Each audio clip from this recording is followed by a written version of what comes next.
Sem Marko Šajn, vizualni umetnik, ki se trenutno predstavljam na samostojni razstavi v Kibli v Mariboru. Ime razstave je Zastonj objemi in izhaja iz ne tega, da se jaz ful rad objemam, ampak iz tega, da sem za nastanek večine del uporabil zastonjsko platformo, ki s pomočjo umetne inteligence generira podobe na podlagi mojih ukazov. In večina teh ukazov, ki sem jih jaz vnašal noter, je vključevala neke vrste izpeljanko objema, ali je bilo to group hug, ali je bilo embrace, standing hug, karkoli. Vedno je bil nek ta objem, zaradi tega, ker sem hotel pripeljati to spletno platformo do tega, da mi je proizvedla nekakšne gmote teles.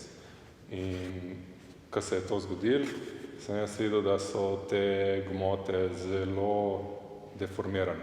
Na prvi pogled izgledajo skoraj pravilne, izgledajo tako kakor nekaj, kar bi se lahko zgodilo, ampak ko gledaš pa detajle, je pa ogromno enih napak, podvajajo se udi, neke glave so nekje, kjer sploh ne morajo biti, ni anatomske pravilnosti. Ta platforma je sam dobesedno vzela moj ukaz, če sem napisal 14 ljudi oziroma človeških figur v stoječem objemu. Se mi zdi, da je bilo samo pomembno, da je 14 glav, pa nekih 14 noh recimo, vse ostalo vmes je pa tako malo siva cona. In rezultat se mi je zdel v bistvu zelo zanimiv za mene, da ga potem ponovno interpretiram in ga naredim realnega, s tem, da pustim določene pomanjkljivosti, ki tudi v mojih slikah pol niso vidne. Mislim, če jih gledaš, vidiš, da mogoče ena oseba tam ne bi mogla biti ali pa ne bi smela biti, ampak ko na hitro pogledaš, misliš, da je neka realna situacija. Odločil pa sem se, da sploh na ta način probam delati, ker do zdaj sem vedno delal po svoji domišljiji, sicer zelo podobne slike, ampak če sem si jaz zamislil neko določeno situacijo ali pa sem hotel izraziti nekakšno čustvo na platno, sem zmeraj izhajal iz sebe in se pa čisto zavedam, da je moja domišljija omejena. In če si jaz zamislim neko situacijo 5 oseb v nekakšnem objemu, ali na tleh, ali v zraku, ali od zgorja, karkoli, bojo, ne vem, si lahko zamislim recimo 10 različnih scenarijev, to je pa nekako to, ali se prenaveličam ali kakorkoli, ali se sprijaznim z enim, medtem ko verjetno, če bi to geslo eno in isto vnašal v to spletno platformo, bi vsakič dobil čisto drugačen rezultat. In tudi ta spletna platforma se z časom uči od sebe in od celotnega spleta, ki je na razpolago, tako da že zaradi tega rezultat vsakič malo variira. In v bistvu na razstavi so slike, ki so direkten prenos teh podob, ki mi jih je zgenerirala spletna platforma Gencraft. Potem smo obesili tudi predloge za te slike na monitorje, na displeje, zaradi tega, ker nočem dajati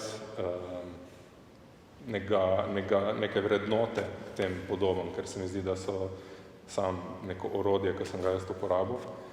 In smo jih v bistvu probali prikazati na tak način, kakor sem jih jaz prvič videl, pač na ekranu računalnika, prvič, ko sem jih dobil ven. In podobna zadeva je bila tudi že razstavljena pred 3 meseci v Hiši kulture v Pivki, s tem, da tam sem imel samo platna, tukaj sem pa hotel narediti še en korak naprej in sem se odločil, da začnem pa si jaz predstavljati, kako umetna inteligenca gradi te podobe. Ne vem, če sem jaz to nesel geslo, sem si jaz zamislil, tudi če vem, da ni tako, vem, da so samo enke pa nule, sem si zamislil, da ima nek kubus, iz katerega ona sestavi ven teh 14 podob ali kakorkoli. In zaradi tega sem pol kot nek centralni objekt v galeriji naredil to skulpturo, ki je pred mano, ki je kubus, pri kateremu so izbočeni neki udi glave človeških teles in v bistvu niti jaz ne vem, koliko jih je noter, jaz sem jih pač naredil, ne vem niti koliko, nisem štel, ker ni to point, ne. Point je to, da si lahko vsak gledalec, ki gleda to skulpturo, pa ve, zakaj si gre, si lahko zamišlja neke situacije, kako bi lahko te figure bile noter postavljene. Tudi tukaj ni anatomske pravilnosti in določene zadeve ne bi bile mogoče, isto kot sem jaz pač dobil rezultat od te spletne platforme.